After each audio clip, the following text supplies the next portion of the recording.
Brahmapur 16 number जातीय राजपथ में बेआईन भाव में गाड़ी टंका आदाय अभियोग में 5 जन अटक अच्छा मध्य अच्छा अतिरिक्त आंचलिक परिवहन अधिकारी कनिष्ठ मोटरयान निरीक्षकों सहित 3 दलाल भी सामिल अच्छा 2022 बेआईन भाव में जातीय राजपथ में विभिन्न गाड़ी को अटकाई टंका आदाय करा गोटे गाड़ी पिछा 200 रु 7,000 टंका पर्यंत आदाय करुले दलाल माने बेआईन भाव में आदाय होता टंका को दलाल और अधिकारी माने निज निज मध्य बांटी नेउथिले टंका लेनदेन सहित गाड़ीर समस्त तथ्य व्हाट्सएप रे अपडेट करुले अटक एआरटीओ घरे गोलंथरा थाना पुलिस पक्षर चढ़ाऊ कर घटना को नहीं तदंत जारी थिबा सूचना देइछन्ति ब्रह्मपुर एसपी श्रवण विवेक एम लिंगराज दास अच्छा पुरुषोत्तमपुर रिपोर्टर लिंगराज 2022 में टंका आदाय करुले एबे केमती एमानक नारे अभियोग है कि भाव में धरागला 5 जन को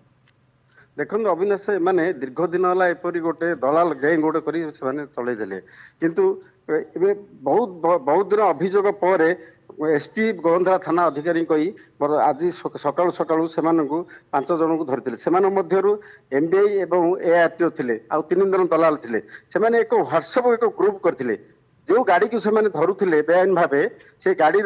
तार नंबर फंबर से व्हाट्सएप रे से अपडेट करते गाड़ी की छाड़िया हम और 200 रु 7,000 पर्यंत टंका आदाय करते अविनाश